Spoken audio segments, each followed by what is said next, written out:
Queridos irmãos, eu quero fazer um teste de memória aqui com os irmãos. Eu quero saber se alguém lembra a primeira mensagem que eu preguei quando eu vim na igreja. Pela primeira vez. Pela primeira vez. Alguém lembra qual foi a mensagem? Quero te ajudar ainda. Preguei na escola bíblica, foi uma escola bíblica reunida, e preguei no culto da noite. Alguém lembra aí qual foi a primeira mensagem? Teste de memória. 6 anos atrás, né? Um pouquinho mais. Na escola bíblica eu preguei, lembrou? Não? Alguma coisa o quê? Isso. Na escola bíblica eu preguei sobre o grão de mostarda, aquela parábola. Isso, agora tudo que eu falar, isso mesmo, né? Era o grão de mostarda, que o reino de Deus ele começa pequeno e ele vai crescendo ao ponto de abrigar pessoas, né?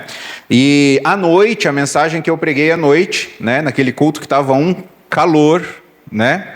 Inúmeros insetos voadores, aqueles bichinhos do verão, né? Tava muito quente. Foi em Colossenses 2, acerca da centralidade de Jesus e algumas ameaças. E aí eu queria perguntar para os irmãos como que os irmãos reagiriam se a primeira mensagem que eu pregasse aqui na igreja, né? Ainda não era pastor da igreja, tinha sido só convidado para vir, para conhecer a igreja me conhecer. Se a primeira mensagem que eu pregasse era: arrependam-se dos seus pecados, larguem os seus pecados e voltem para Deus. Como que seria a sua reação com relação a isso? Por que eu pergunto isso? Porque quando João começa o ministério, a mensagem de João Batista qual que é? Arrependam-se, pois o reino dos céus está próximo. Nós estamos estudando o Evangelho de Mateus e nós chegamos em Mateus agora, capítulo 4, versículo 12, e Jesus vai começar o seu ministério nesses versículos aqui agora, que Mateus vai relatar. E Jesus ele vai começar justamente com essa mensagem: arrependam-se, pois o reino está próximo. Nesses versículos de Mateus capítulo 4, versículo 12 a 25, nós vamos aprender que Jesus, o Rei prometido, ele anunciou o reino de Deus e chama pessoas para segui-lo. Vamos ler juntos? Jesus, o Rei prometido, anunciou o reino de Deus e chama pessoas para segui-lo. O Evangelho de Mateus ele foi escrito para apresentar Jesus como rei, o filho de Davi, o filho de Abraão, que foi batizado, cumpriu as promessas, foi batizado, e ele venceu no deserto. As credenciais de Jesus foram apresentadas, o rei chegou, o Messias chegou, e agora você precisa responder a ele. Como que você vai responder a esse rei que chegou? E aí do versículo 12 em diante ele vai começar a mostrar, então, esse rei que chegou, e a primeira parte, esse rei ele trouxe luz para quem estava nas trevas. Veja o versículo 12 até o versículo 16. Quando Jesus ouviu que João tinha sido preso, voltou para a Galileia. Saiu de Nazaré, foi viver em Cafarnaum, que ficava junto ao mar, na região de Zebulon e Naftali, para cumprir o que fora dito pelo profeta Isaías: terra de Zebulon e terra de Naftali, caminho do mar, além do Jordão, Galileia dos gentios. O povo que vivia nas trevas viu uma grande luz. Sobre os que viviam na terra da sombra da morte, raiou uma luz. Foi muito interessante, enquanto nós cantávamos e louvávamos ao Senhor aqui, algumas músicas falando acerca da luz. Cristo é a luz. Ele é a luz do mundo. E Jesus, assim que ele ouviu acerca que João tinha sido preso, ele voltou para a Galileia e ele vai passar um tempo, ele vai morar em Cafarnaum. Cafarnaum era a cidade onde Pedro morava. Mas algo muito interessante é que Jesus ele deixou Nazaré.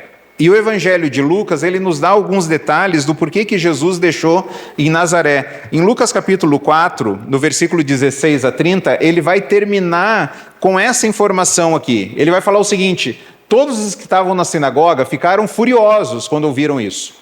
Eles se levantaram, expulsaram-no da cidade e o levaram até o topo da colina sobre o qual fora constituída a cidade, a fim de lançá-lo precipício abaixo. Jesus, porém, passou entre eles e retirou-se. Olha como o ministério de Jesus começou. Lucas está nos dando mais informações sobre isso. Lá em Lucas, capítulo 4, versículo 16, aquele texto conhecido e famoso, onde fala que Jesus abriu o livro, ele diz o seguinte, então foi a Nazaré, onde havia sido criado, e no dia de sábado entrou na sinagoga como era seu costume. E levantando-se para ler, foi-lhe entregue o livro do profeta Isaías, abriu e encontrou o lugar onde estava escrito: o Espírito do Senhor está sobre mim, porque ele me ungiu para pregar as boas novas aos pobres, ele me enviou para proclamar liberdade aos presos e recuperar da vista aos cegos, para libertar os oprimidos e proclamar o ano da graça do Senhor. Então Jesus fechou o livro, devolveu ao assistente, assentou-se. Na sinagoga todos tinham os olhos fitos nele. E ele começou a dizer-lhe: hoje se cumpriu a escritura que vocês acabaram de ouvir. Todos falavam bem dele e estavam admirados com as palavras de graça que saíam dos seus lábios. Mas perguntaram: não é o filho de José? Jesus lhes disse: é claro que vocês me citarão esse provérbio: médico, cura-te a ti mesmo. Faze aqui em tua terra o que ouvimos que fizeste em Cafarnaum. Continuou ele: digo-lhes a verdade, nenhum profeta é aceito em sua terra. Asseguro-lhe que havia muitas viúvas em Israel no tempo de Elias, quando o céu foi fechado por 3 anos e meio, e houve uma grande fome em toda a terra. Contudo, Elias não foi enviado a nenhuma delas, senão a viúva de Sarepta, na região de Sidom. Também havia muitos leprosos em Israel no tempo de Eliseu, o profeta. Todavia, nenhum deles foi purificado, senão somente Naamã, o sírio. E aí chega nessa parte, todos que estavam na sinagoga ficaram o quê? Furiosos. Pegaram Jesus, levaram Jesus até um precipício na intenção de jogar Jesus de lá. Mas Jesus, ele passa por meio dessas pessoas. E aí ele vai até Cafarnaum. Então Jesus saiu de Nazaré, o local que ele havia nascido, criado, havia sido criado. E aí ele diz para o povo: não, o profeta não tem honra na sua própria casa. A escritura está se cumprindo aqui. E Jesus, apesar do evangelho de Mateus ser direcionado aos judeus, esses eventos estão mostrando que o evangelho de Deus é para mim e para você, que não somos judeus também. E aí ele citou o caso de Elias, citou o caso de Eliseu, aí os judeusada, aí eles ficaram doidos com isso e tentaram matar Jesus. E aí ele vai para Cafarnaum. Na medida que ele sai de Nazaré e vai para Cafarnaum, cumpre-se a escritura de Isaías que nós lemos lá. Terra de Zebulon, terra de Naftali, caminho do mar, além do Jordão. E aí ele diz, Galileia dos gentios. Perceba que o evangelho é para todas as pessoas. E aí o texto diz que o povo vivia onde? Nas trevas. E ele viu uma grande luz. Sobre os que viviam na terra da sombra da morte, raiou uma luz. Você que gosta de dormir com a luz do quarto acesa, ou com pelo menos uma fresta de luz para enxergar algo, você vai conseguir entender bem isso de alguém de viver nas trevas, na escuridão. E o povo viu então uma grande luz. Eu não sei se você já acordou à noite algumas vezes sem localização, o GPS estragou, está tudo apagado e você não sabe para onde é a porta do quarto. Já passou por isso? E aí você vai para um lado e bate, vai para o outro e bate, vai para o outro e bate, está tudo apagado, até que de repente uma luz, você consegue encontrar um interruptor, acende uma luz e consegue enxergar para onde você vai agora. Esse texto do povo vivendo nas trevas, vivendo na terra da sombra da morte e uma luz aparecendo, irmãos, esse texto aqui ele fala muito comigo, é algo muito incrível, porque é um texto que desde pequeno, quando eu era muito pequeno, ainda sem entender o sentido da vida, sem entender o propósito da vida, até um determinado momento você vai batendo cabeça, até que um determinado momento você conhece a Jesus, você começa a se relacionar com Jesus, e de repente os seus olhos são abertos, e agora a vida está fazendo sentido, o sofrimento está fazendo sentido, a dor está fazendo sentido, e até a proximidade da morte está fazendo sentido, porque agora a gente sabe que a morte é lucro. Porque a morte vai me levar para quem? Para o Senhor. Então agora tudo está fazendo sentido, porque a luz raiou, a luz apareceu. O desejo agora não é mais morrermos. O crente ele não tem desejo de morrer. O crente ele tem desejo de viver. E viver eternamente. E a gente só não quer antecipar esse momento porque nós confiamos que existe um Deus soberano que toma conta das nossas vidas e quer nos usar durante esse tempo aqui. Então o crente ele tem esse desejo pela luz, ele quer se encontrar com o Senhor. Em João capítulo 8, versículo 12, leia junto comigo: eu sou a luz do mundo. Você consegue entender o que eu estou dizendo, que em Cristo a nossa vida faz sentido? Em Cristo vale a pena a gente acordar segunda-feira? Em Cristo vale a pena a gente encarar as dificuldades, encarar os problemas, porque nós temos esperança, nós não somos tolos, nós não somos dignos de pena, porque nós cremos que Cristo ressurgiu, Cristo reina e Cristo voltará para nos buscar. Então faz muito sentido nós vivermos para o Senhor. O rei chegou e ele trouxe luz ao povo que estava nas trevas. Ele trouxe luz ao meu coração, ele trouxe luz ao seu coração. Um crente não tem medo do escuro, não tem medo do bicho-papão, porque ele sabe que Jesus está tomando conta dele, e ele sabe que nada vai tocar na vida dele se não houver uma permissão do Senhor, porque Jesus está com ele e está o protegendo. O rei chegou, e a mensagem desse rei no versículo 17, ela é muito clara. Daí em diante, é interessante essa expressão, ó, daí em diante, porque ela vai aparecer mais 2 vezes no livro de Mateus. Ela vai aparecer lá no capítulo 16, versículo 21, quando vai entrar no período de sofrimento de Jesus. Jesus estava no seu ministério, e aí no capítulo 16, versículo 21, vai mostrar o início do sofrimento de Jesus, e no capítulo 26, 16, aparece essa afirmação novamente, porque vai dar início à crucificação. Então ela aparece aqui, ó, daí em diante, Jesus começou a pregar. Arrependam-se, pois o reino dos céus está próximo. Vamos ver juntos? Arrependam-se, pois o reino dos céus está próximo. Uma mensagem que Jesus traz agora, igual a de João Batista. Arrependam-se, pois o reino dos céus está próximo. É o primeiro imperativo de Jesus. Não é confiar, não é entregar, não é buscar, não é aguardar. O primeiro imperativo de Jesus e de João para os pecadores, qual é? Arrependam-se. E o que é arrependimento? Nós vimos isso quando João pregou lá no capítulo 3. Nós vimos que arrependimento é mudar de direção. Né? Imagina, a pessoa ela está num determinado lado aqui, caminhando, né, em direção ao pecado. E arrependimento o que é? É quando ela vira de direção. Ela mudou a direção. Ela não está mais agora direcionada ao pecado. Ela virou. Ela fez uma conversão. Agora ela tem um novo norte. E envolve o que mais? Envolve deixar o pecado. Então não basta apenas eu virar de direção, mudar a direção, eu preciso começar a deixar o pecado. Arrependimento, agora eu estou deixando o pecado, mas eu estou indo para onde? Para onde que eu vou? Eu estou me voltando para quem? Para Jesus. Eu não estou trocando um ídolo por um outro ídolo. Eu não estou trocando um sofrimento por outro sofrimento. Eu estou deixando o pecado e eu estou me voltando para quem? Para Jesus. E agora que eu chego em Jesus, que eu estou em Jesus, o que acontece? O arrependimento vai mostrar frutos. Vai haver o quê? Mudança. Vai haver o quê? Transformação. As pessoas vão conseguir enxergar. Irmãos, deixa eu falar uma coisa para os irmãos. As pessoas, pecador é bom de lábia, não é? Gosta de enganar. Você já ouviu aquelas promessas assim, ó? Não, eu prometo que eu nunca mais vou fazer isso. Já ouviu isso? E geralmente a pessoa fala isso quando ela é pega. Quando ela é pega.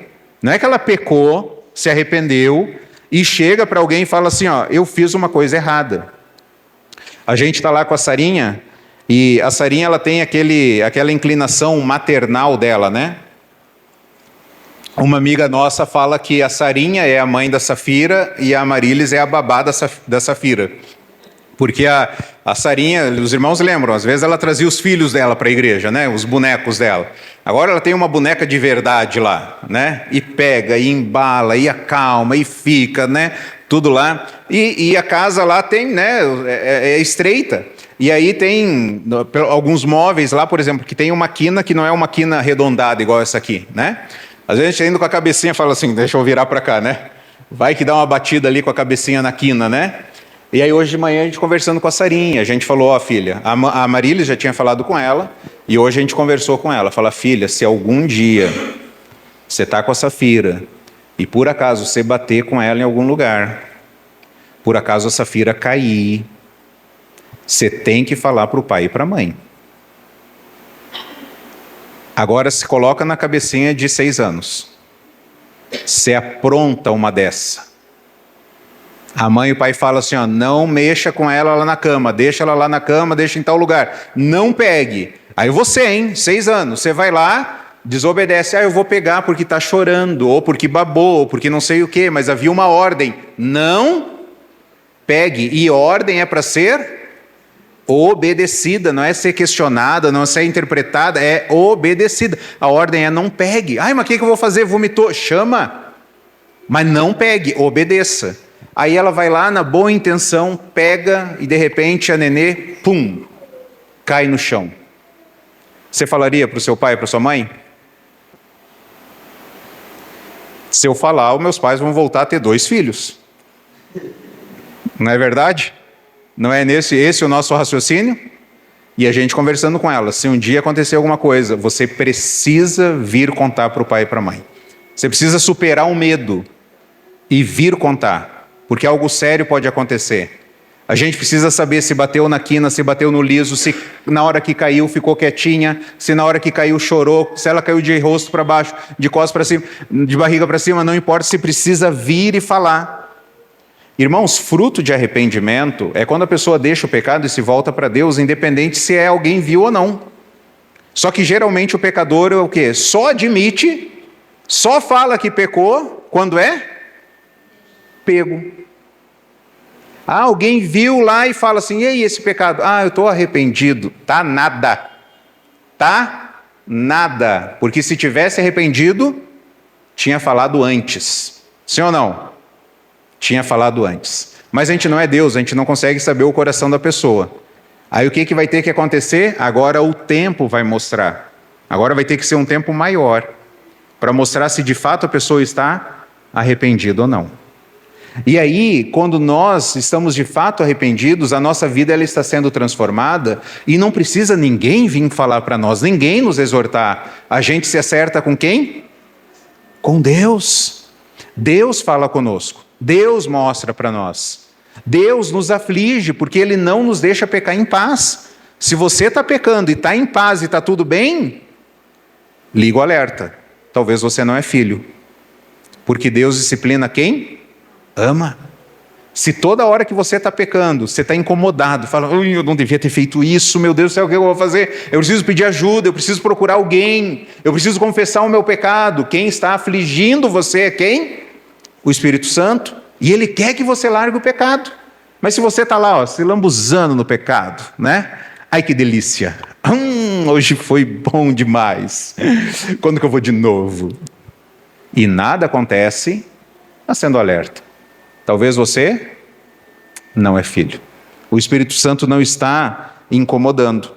Então o arrependimento, ele vai mostrar esses frutos. Nós falaremos um pouco mais à frente sobre essa transformação. Queridos, o Evangelho, percebo, tanto com João como com Jesus. O Evangelho não começa dizendo assim, Deus vai realizar os seus sonhos. Vem para a igreja, Deus vai realizar os seus sonhos. O Evangelho não começa assim, melhore sua autoestima, pense melhor acerca de você mesmo. O Evangelho não começa assim, organize a sua vida. O Evangelho não começa falando assim, você tem que pensar positivamente. O Evangelho começa dizendo o quê? Arrependa-se. Mude a forma de pensar. Mude a direção para onde você está indo. Volte-se para Jesus e mostre frutos de arrependimento. Por quê? Porque o reino dos céus está próximo. Essa expressão reino dos céus aparece mais no Evangelho de Mateus, e a gente já explicou na outra mensagem o porquê. Reino dos céus aparece mais no Evangelho de Mateus porque os judeus evitavam usar o nome de Deus. Mas eles são sinônimos. Reino dos céus, reino de Deus são sinônimos. Reino dos céus significa o quê? É o domínio do céu sobre a terra. Tanto nessa realidade presente, o reino de Deus já está se manifestando hoje? Sim ou não? Dê provas que o reino dos céus está se manifestando hoje, agora. Dê provas. Prova para mim que o reino dos céus está se manifestando agora. Vai lá, quem é o primeiro aí? Estamos reunidos como igreja. O que mais? As pessoas estão tomando decisões ao lado de Jesus. O que mais? Estamos adorando ao Senhor. Fizemos uma renúncia para estar aqui. Estamos querendo aprender mais da palavra. Estamos adorando ao Senhor. Estamos servindo. O reino dos céus, o domínio dos céus está sobre a terra. Jesus está reinando. Mas vai haver uma plenitude maior também no futuro.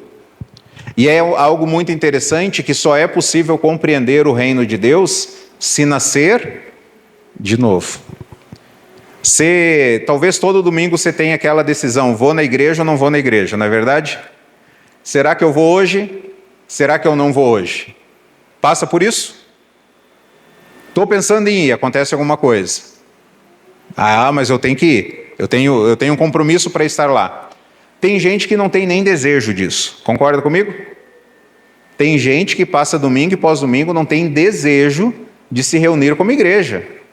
Passa-se um mês, não sente falta, 2 meses, 3 meses, 4 meses, 1 ano. De repente a consciência pesa, nossa, eu tenho que ir para a igreja. Por quê? Ah, sei lá, eu tenho que ir, né? Mas passa um tempo e não adora o Senhor, não sente falta, não sabe onde está a Bíblia, não lê a Bíblia, não ora com Deus, não conversa com Deus, não ora, não medita na palavra, não fala de Jesus para as pessoas.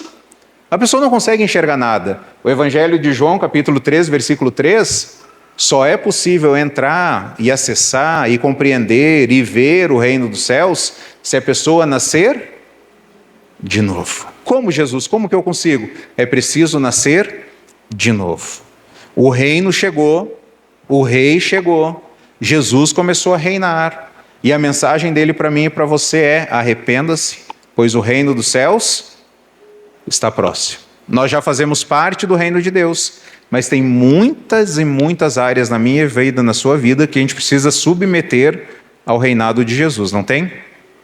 De vez em quando escapa um palavrão aí, de vez em quando escapa uma mentirinha aí, de vez em quando escapa um desejo imoral, de vez em quando escapa um pecado aí, de vez em quando sai uma briga, de vez em quando sai alguma palavra torpe. Puxa, eu tenho que submeter tudo isso ao reinado de Jesus. Jesus começou a reinar, e o rei chama e transforma vidas. Olha o versículo 18 até o 22. Andando à beira do mar da Galileia, Jesus viu 2 irmãos, Simão, chamado Pedro, e seu irmão André. Eles estavam lançando redes ao mar, pois eram pescadores. E disse Jesus: sigam-me, e eu vos farei pescadores de homens. No mesmo instante, eles deixaram as redes e o seguiram. Indo adiante, viu outros 2 irmãos, Tiago, filho de Zebedeu, e João, seu irmão. Eles estavam num barco com seu pai, Zebedeu, preparando as suas redes. Jesus os chamou, e eles, deixando imediatamente seu pai e o barco, o seguiram. O rei chama e transforma vidas. Jesus, então, ele vê 2 irmãos, André e Pedro, chama esses 2 irmãos, e o chamado de Jesus para eles é o quê? Sigam-me, sigam-me. Jesus está chamando para que aqueles homens começassem a andar perto de Jesus. Jesus está chamando aqueles homens para ter um relacionamento com Jesus. Irmãos, Jesus não está chamando eles para serem dizimistas, membros de igreja, religiosos. Jesus está chamando aqueles homens para serem o quê? Seguidores dele. Terem um relacionamento com Jesus. Seguir a Jesus é diferente de frequentar a igreja, você concorda comigo? frequentar a igreja, nós podemos frequentar e não sermos seguidores de Jesus. Jesus nos chama para se relacionar com Ele. Por isso que a missão da nossa igreja, ela começa com a seguinte frase: amar a quem? A Jesus. Se relacionar com Jesus. E Jesus dá uma nova missão para eles, para esses pescadores. Ele chama depois seus outros dois irmãos, Tiago e João. Ele chama: me sigam, me acompanhem. E aí ele diz para esses irmãos: eu vou fazer de vocês agora, não mais pescadores de peixe. Vocês agora vão ser pescadores de homens. Esses homens, eles ganhavam a vida pescando. Agora eles vão ganhar vidas.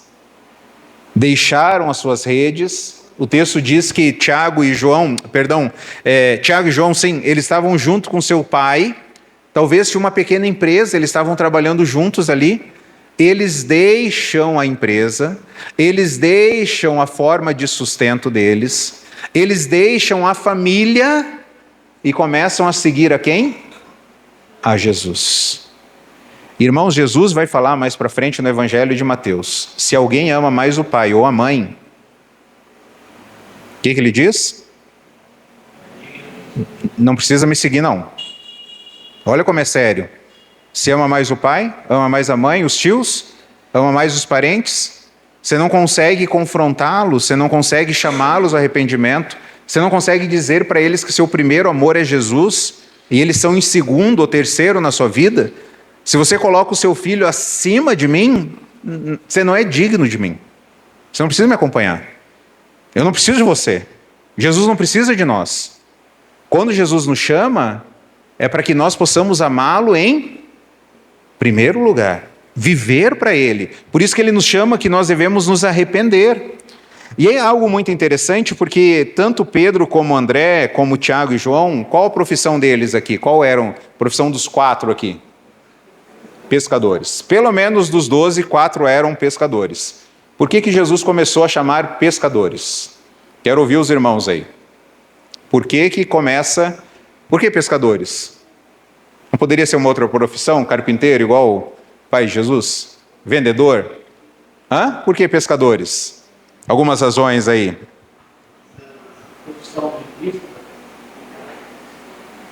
Não era uma profissão bem vista. O que mais? Tinha bastante, né? Oi? Paciência. Para pescar tem que ser o quê? Eu não gosto de pescar. Por quê? Pega logo essa isca que eu tenho mais o que fazer.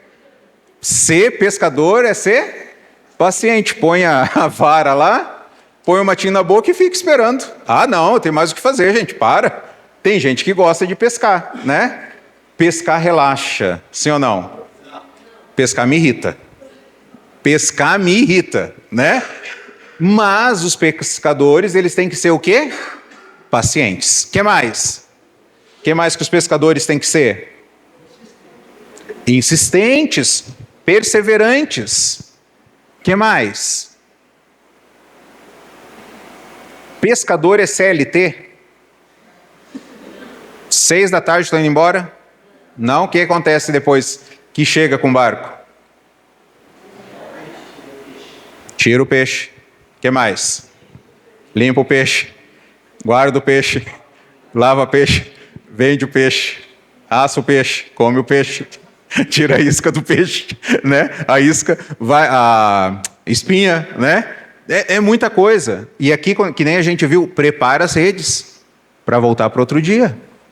Pescador é paciente, pescador é perseverante, pescador é trabalhador, não tem hora para acabar, né? Estou cansado do sol, continua trabalhando. O que mais? Algo muito interessante. Qualquer isca para qualquer peixe, qualquer hora, pescador também tem que ter estratégia. Olha quantas virtudes. E Jesus fala assim: a partir de agora, vocês vão ter que ter tudo isso, mas agora para pescar quem? Gente, almas. Vocês vão ter que ser pacientes, vocês vão ter que ser perseverantes, vocês vão ter que ser trabalhadores, vocês vão ter que ser sábios. Tudo isso Jesus chama então pescadores. E Ele transforma. Irmão, ser pescador tem uma característica muito grande que a gente não mencionou aqui também. Pescador tem que ter o quê? Fé. Porque ele não consegue ver o peixe. Ele joga a isca, ele tem que esperar o peixe aparecer. E agora vai fazer tudo isso agora para pescar pessoas. Então, a lição é que nós não devemos buscar o rei para sermos abençoados, simplesmente, mas nós devemos buscar Jesus para seguir a Ele e nos envolvermos na missão que Ele tem para nós. Irmãos, a missão que Jesus tem para mim e para você, eu coloquei o verbo lá o chama, né? Eu não coloquei chamou, porque Jesus ainda chama hoje.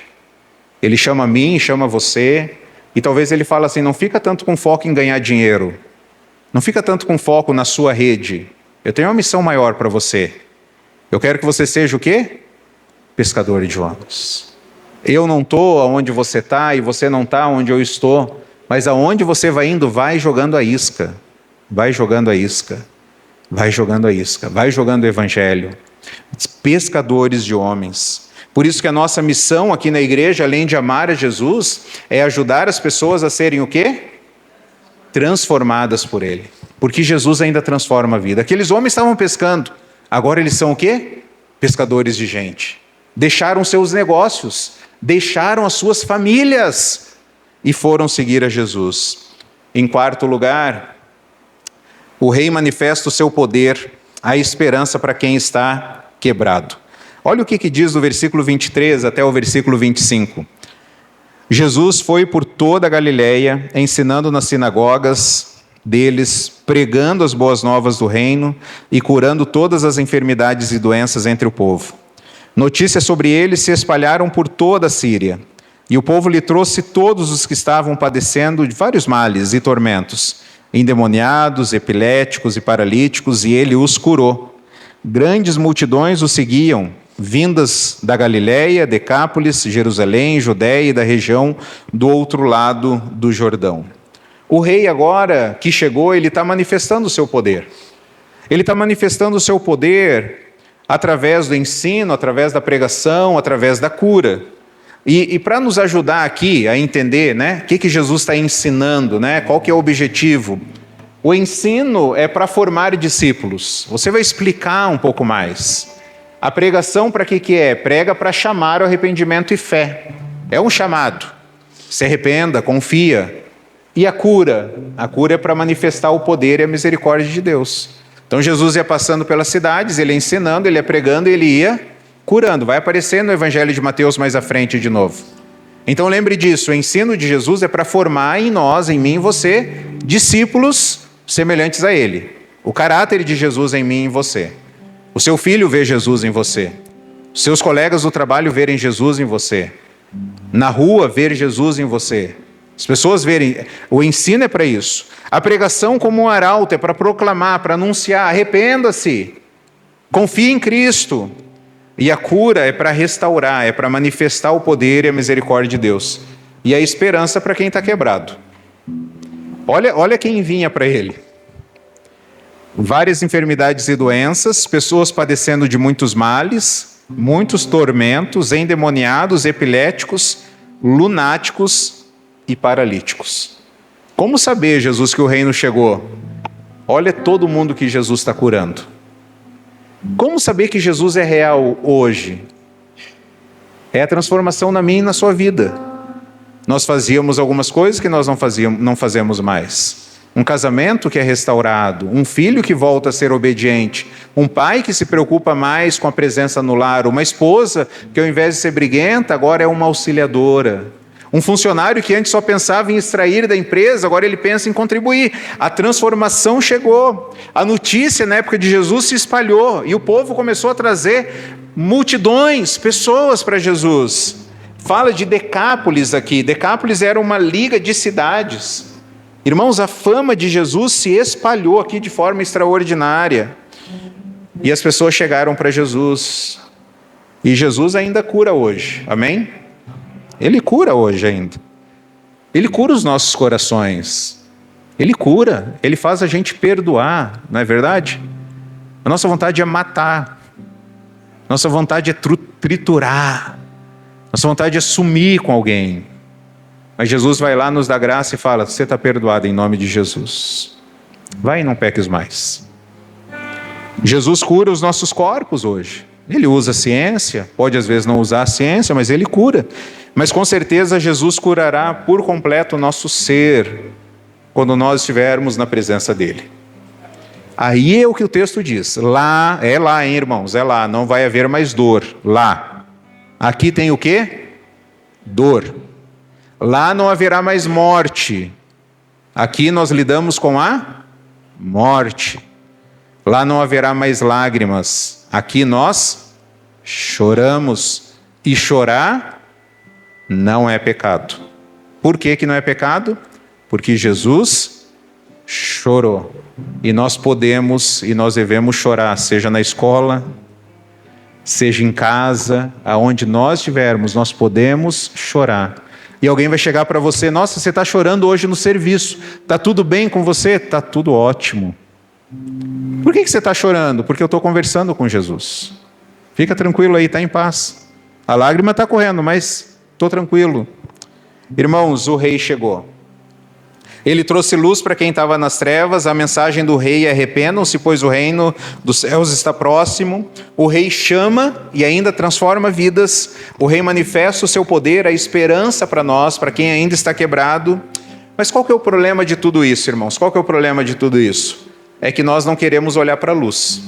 Sabe por que nós não queremos olhar para a luz? Porque a luz vai mostrar as nossas imperfeições. Você tem aquela camisa branca em casa que ela vai ficando amarelada com o tempo? Aquela marquinha aqui no sovaco? A luz vai mostrando as imperfeições. A gente não quer olhar para a luz. Nós não queremos nos arrepender dos nossos pecados porque a gente acha que a gente não pecou. A gente só cometeu um deslize, foi só uma falha, desculpa aí, foi mal, foi sem querer. Não, foi pecado. O filho pecou. A esposa pecou, o marido pecou, e pecado tem que ser chamado de pecado. Não é de birra, não é de síndrome não sei do que, não é de transtorno não sei do que. Pecado é pecado. Tem que ser confrontado, tem que ser abandonado, tem que ser confessado. Mas nós não queremos. Nós não queremos nos preocupar com as pessoas. A gente não quer ir no GC, a gente não quer ter um pequeno grupo, a gente não quer discipular, porque a gente está preocupado com as nossas redes. As nossas redes. Jesus fala assim: você pode ir lá cuidar das pessoas? Não, eu tenho que chegar logo e consertar as minhas redes, porque amanhã eu tenho que voltar para o mar. E eu tenho que pescar mais. E aí Jesus fala: mas eu quero te fazer pescador de homens. Não, mas eu estou preocupado com as minhas redes. Jesus, dá licença que eu tenho boleto para pagar. Jesus, dá licença que eu tenho conta para pagar. Jesus, eu não posso ir na igreja porque eu estou cansado. Eu vou falar uma palavra forte aqui, não vou falar a palavra, mas você vai entender. Jesus chamou os pescadores, que eram pecadores, obviamente. Jesus chamou os pescadores. Sim. Trabalhadores, sim. Jesus chamou um grupo lá que começa com aquela letra lá com V. Jesus chamou aquela galera que não trabalha? Não. Jesus chamou quem? Trabalhadores. Trabalhadores. Trabalhe sim, Jesus não quer gente desocupada. Jesus não quer gente ociosa. Ah, mas eu tenho muita coisa para fazer. Sim, todo mundo tem. Todo mundo tem. Foi muito legal ver o casal aqui hoje, lá atrás.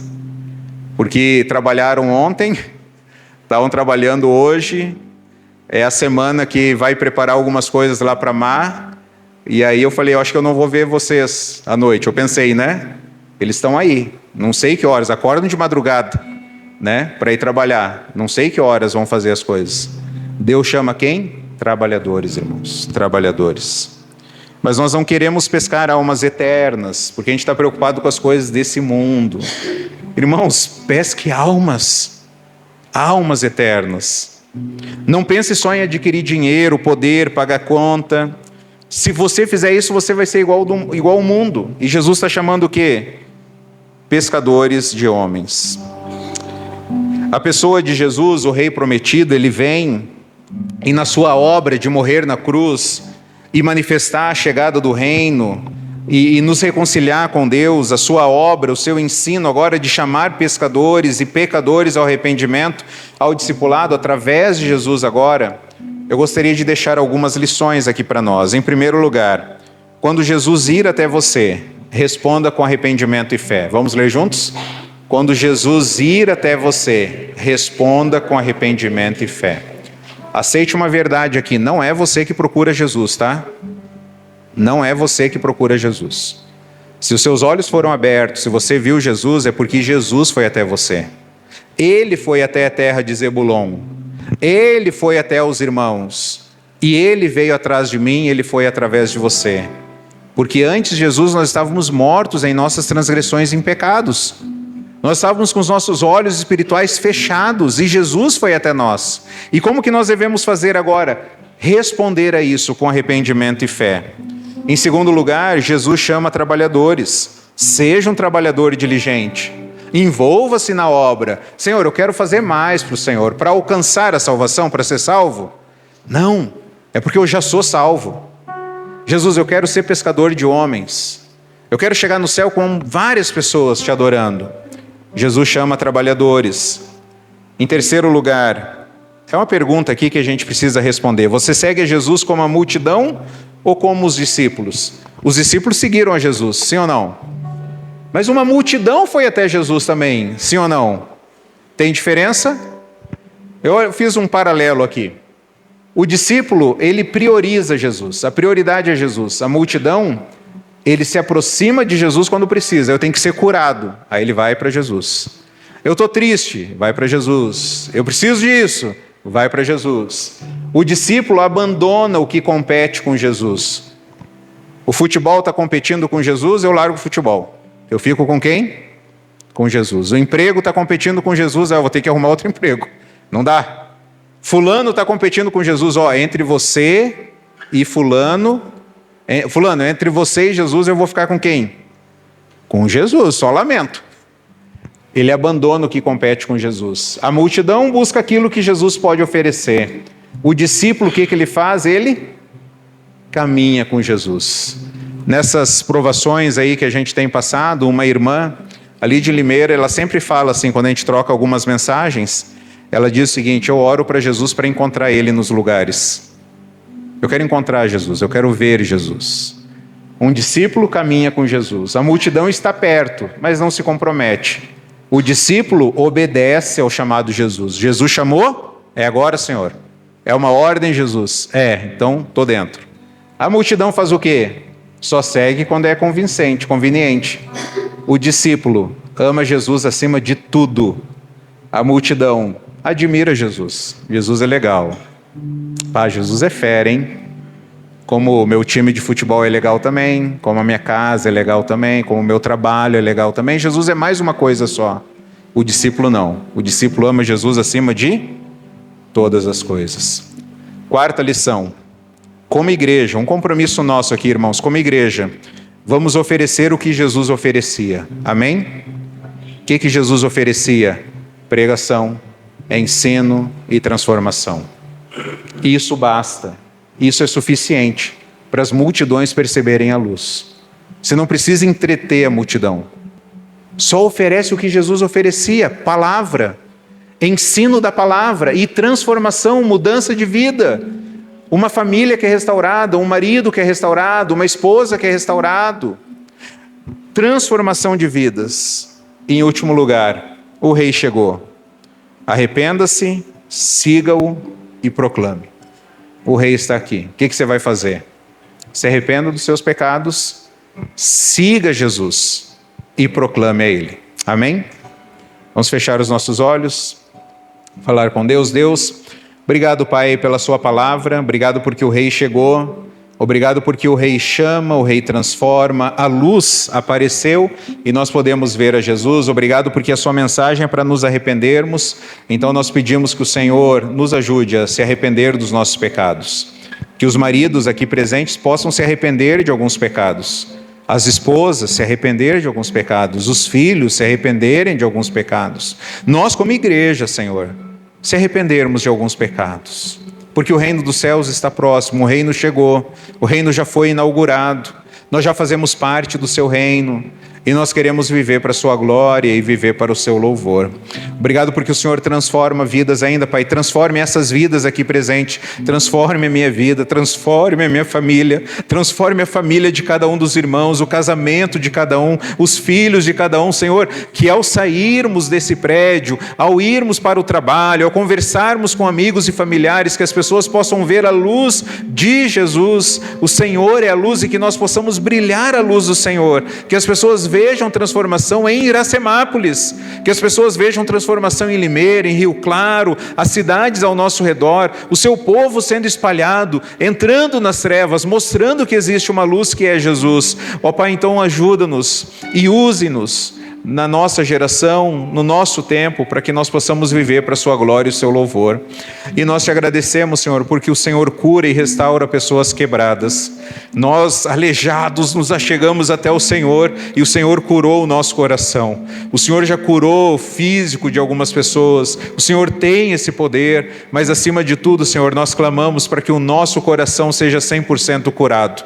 Ajuda-nos a desmamar desse mundo. Ajuda-nos a deixar as coisas que competem com Jesus. Ajuda-nos, Senhor, a viver e amar só a Cristo. Senhor, não é fácil, tem vezes que nós caímos, nós esquecemos de fazer devocional, de ler a Bíblia, de conversar com o Senhor, de pregar acerca do Senhor. Senhor, que o Senhor seja o maior amor das nossas vidas, que nós possamos te amar com todo o nosso ser e nós possamos ajudar as pessoas que estão ao nosso redor para te amar em primeiro lugar. Tenha misericórdia de nós e muito obrigado, porque o Senhor não desiste de nós.